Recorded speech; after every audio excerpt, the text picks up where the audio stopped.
Boris Johnson heads to Belfast as he prepares to tear up part of the Brexit agreement. The Prime Minister is heading for crisis talks there, but risks a new crisis with the EU if he changes what was agreed over trade with Northern Ireland. Also this lunchtime, the Buffalo shooting victims are named, killed in a racially motivated attack in America. New COVID education disruption, this time because of a lack of exam invigilators. Pete, I think we should leave it alone. Senior moment or a sign of dementia, your guide to spot the crucial difference. And on behalf of everyone here, we'd like to very humbly thank you for choosing us over the state opening of Parliament. the Queen's delight at attending the first big event to mark her jubilee.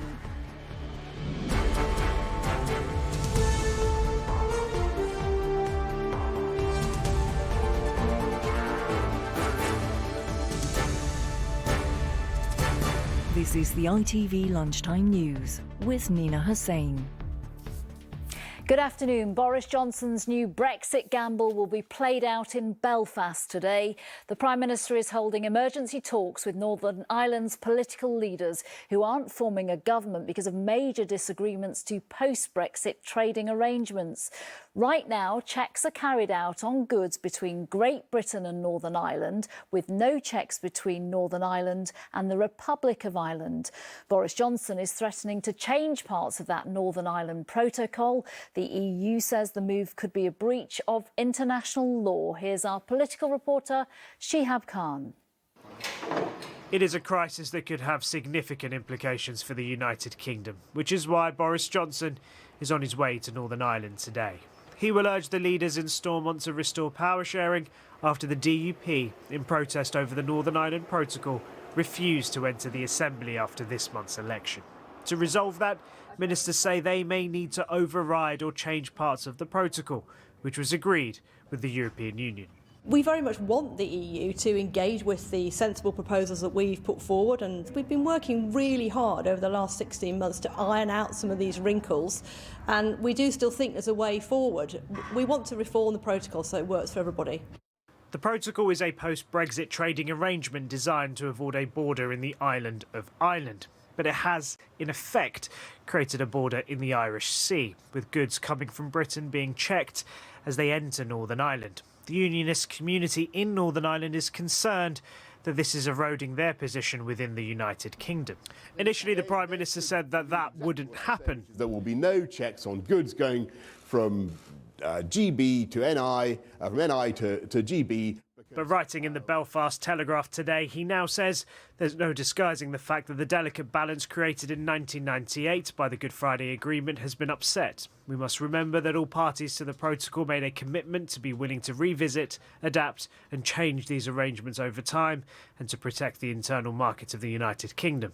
There is without question a sensible landing spot in which everyone's interests are protected. I hope the EU's position changes. If it does not, there will be a necessity to act. Northern Ireland is about compromise and trying to find middle ground positions that everybody can live with to maintain political stability there. And that's the approach we need to take at the moment. The alternative is unilateral action, which means tension, rancour, standoffs, legal challenges. Labour say it is the government who negotiated and signed the protocol in the first place that is to blame for this. Ireland and the UK have been outside of the EU together. We've been inside of the EU together, but this is the first time in history that one has been out and one has been in. And it would, of course, cause a fundamental challenge to how we solve goods travelling through the north of Northern Ireland. This is a problem that Boris Johnson said would not be a problem. It became a problem, and it became exacerbated by the type of Brexit that he delivered. The government will continue talking to the EU today, and they are expected to take the controversial step to table legislation this week to allow them to override parts of the protocol. Shihab Khan, ITV News, Westminster. Our deputy political editor, Anushka Asthana, is in Hillsborough in Northern Ireland. How precarious is this situation? Well, it feels pretty precarious. On the one hand, that legislation coming forward from the UK government because they want to avoid checks from Great Britain to Northern Ireland. The EU saying that's going to break international law, but pretty worrying language coming back as well. For example, a statement from Šefčovič the other day said that unilateral action would undermine Northern Ireland's position in the single market. And essentially, we're talking about those two big questions that Shihab raised there, how to avoid a border north and south and how to avoid a border east and west. We all know the profound potential consequences for all of this. It's kind of extraordinary that we didn't talk about it more when the campaign for the EU referendum was happening. It feels to me that when Boris Johnson gets here, he wants to take some of the heat out of this. He wants to get rid of language about ripping up the protocol, but instead talk about, rewriting parts of it. He says that the legislation is more of an insurance policy than some big threat at the moment. But clearly what we need right now, what the people of Northern Ireland need right now, and it sounds to me like the Prime Minister is arriving right now and you can hear protests outside, is for there to be a functioning Stormont. I've just been at food banks right here, and I'll tell you what, they are having increasing numbers. They're really worried about what is happening and they want stability so that they can help people in Northern Ireland. And you can see there, that is the Prime Minister arriving at the moment for talks with several political parties here. Yeah, absolutely. A really busy afternoon ahead there for the Prime Minister. Crucial talks and times. Anushka, thank you very much. Thank you. To America now, where the names of the 10 people killed in a racially motivated attack have been released by officials. These are some of the victims that have been identified. The youngest is 32, the oldest 86. All had been out buying groceries when they were shot dead at a supermarket in Buffalo in the state of New York. Our correspondent Robert Moore is in Buffalo. What more do we know about the suspect at this stage? Well, the more we learn about this teenage lone wolf gunman, the more, frankly, it is disturbing. We know that Peyton Gendron made his court appearance on Saturday night, said he was pleaded not guilty on charges of murder. But investigators are now making clear that he had made previous threats, actually to his high school, some 200 miles from here. He'd been taken in for some kind of psychiatric evaluation, but had been released, and then incredibly had passed background checks and was able to buy legally multiple weapons. So with that knowledge in this community, there isn't just grief, there is anger. The manifesto that Gendron published makes clear this wasn't some kind of random location. It was actually carefully researched. He was trying to target a city and a neighborhood with a large African-American population. In other words, there was method in his evil. And in these rantings in this manifesto, he had embraced fully the sort of white supremacist far-right ideology. And in response to that, local religious and civic leaders have been making clear there should only be calmness in response, that people here, residents, must not take the bait. It appears this is a gunman who wanted to ignite a race war. What would you say to your white brothers and sisters? What I would say is he's one man, one fire. In order to put out a fire, add nothing else to it. Separate from that fire and let it dwindle down, let it burn out. Add nothing to it. Produce more love. Well, tomorrow President Biden will arrive here. It's a familiar ritual for US presidents. There will be empathy, powerful words, followed almost certainly by complete inaction on America's disastrously loose gun laws. Robert Moore, thank you. Here, a 3-year-old boy has died after police believe he was attacked by a dog in Rochdale. Detectives are also investigating previous incidents involving dogs at the address. Our North of England reporter Yasmin Buttleby is there. What more can you tell us about this? Well, Nina, we know that this happened yesterday at around lunchtime. The 3-year-old boy who police do believe was attacked by a dog was taken to hospital, and I'm afraid to say that he was pronounced dead there. No arrests have been made, but police are investigating the circumstances around this. They're also looking into previous incidents involving dogs at the house. Now, we've spoken to a few people around here. Some of them have told us that they don't like to go walking around there. Also that there is a sign on the remote farmhouse which says that there are dogs that are loose and warns you not to get out of your vehicle. Still a really big police presence here. They say that this is tragic, devastating, a horrendous time for the family, but also an incident that will rock the whole community here. They say that they are doing everything they can and will work relentlessly to find out what's happened. Yasmin Buttleby, thank you. McDonald's has announced it's pulling out of Russia for good. The company closed all its 850 branches there in March because of Putin's invasion of Ukraine. It has now started to sell its business in Russia after 30 years. In Ukraine itself, Ukrainian troops have reportedly reached the Russian border after driving forces away from Kharkiv, with NATO's Secretary General saying Russia's war is not going to plan. Head teachers here are warning of a shortage of invigilators for exams as pupils start their GCSEs. Teachers and, in some instances, parents are having to step in to make sure there's no disruption to exams. That in turn is leaving other lessons without teachers. Neil Connery is here. This is COVID related, isn't it? Why is there such a shortage? Well, the Association of School and College Leaders held a survey of 500 head teachers. A third of them said they couldn't recruit enough exam invigilators this summer.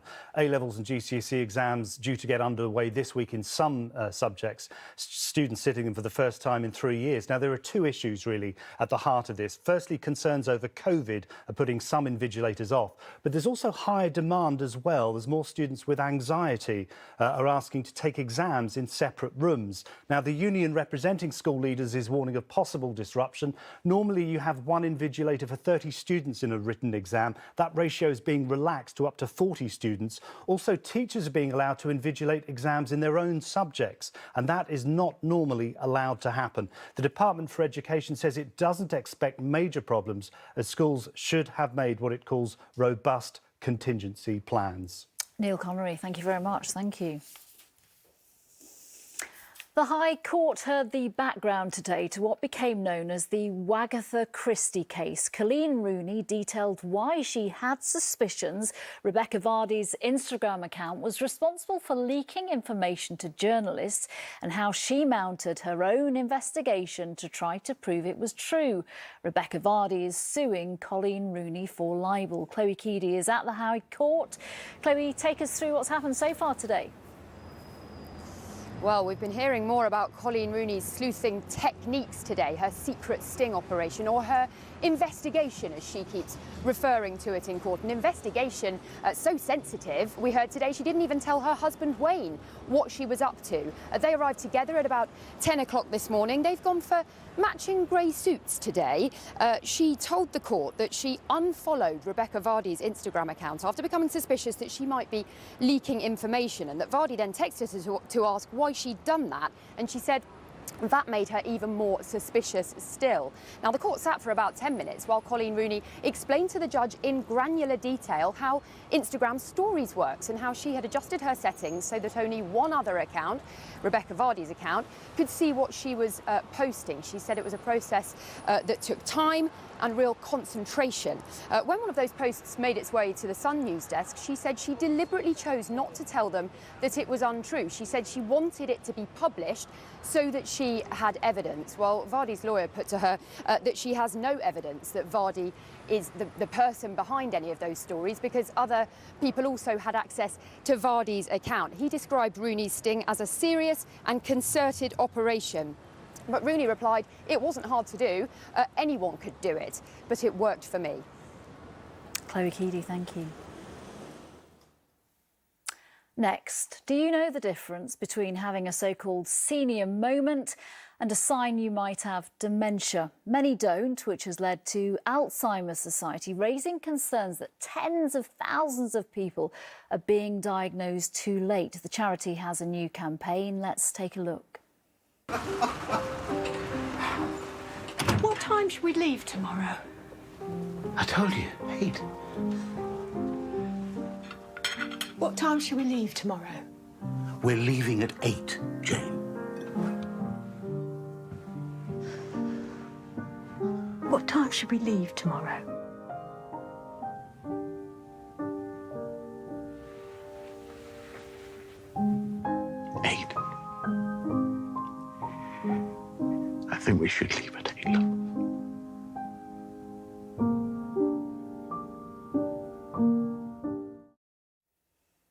It's a difficult watch, isn't it? I'm joined from Ellesmere Port by Marion Hind, whose husband Tom was diagnosed with early onset dementia a year ago.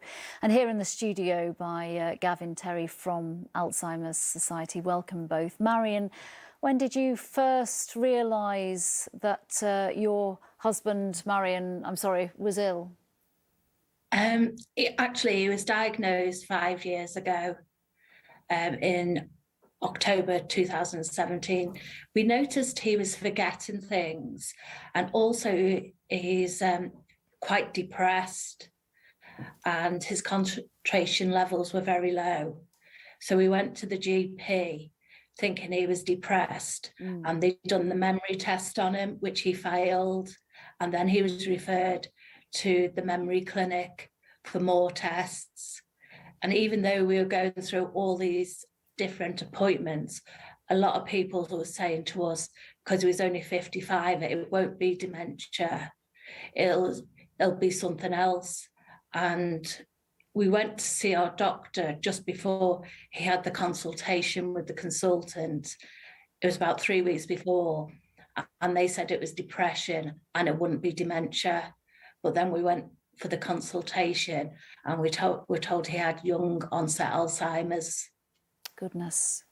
Gavin, I think this is part of the problem, isn't it? That people present with different things that could be old age, could be a mental health situation, or could be dementia. I know you've got a new checklist out. I just want to take our viewers through what's on that checklist. It compares the signs of dementia with the signs of ageing that we all go through.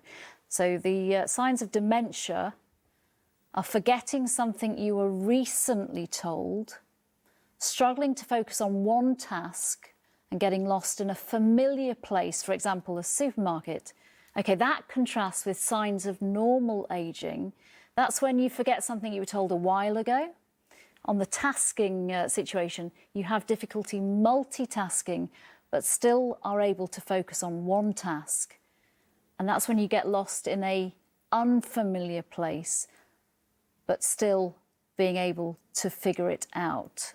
Gavin, a really useful checklist there. What should you do if you're looking at that and you, your partner, your parent is on the wrong side of that list?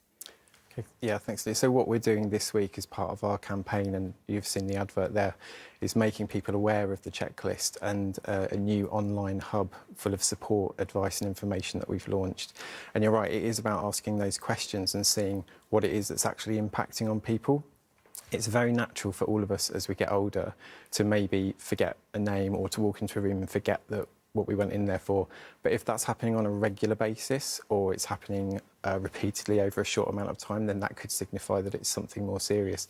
And that's essentially what the checklist's designed to do. It's supposed to help people differentiate between what could be just something that's happening just on the off chance or something that's actually a bit more serious. And then if I can just bring Marion back into it, because one of the situations there is getting lost in a familiar place. I believe your husband was at a train station and he suddenly needed your help. He worked for the Royal Fleet Auxiliary, and he was on his way home, and he rang me up saying that there's no way he could actually get the train home. He was in Faslane Naval Base, so I had to drive up to Scotland and pick him up. Goodness. So, Gavin, really the advice is to check the checklist, and then if you do get on the wrong list, there is help out there.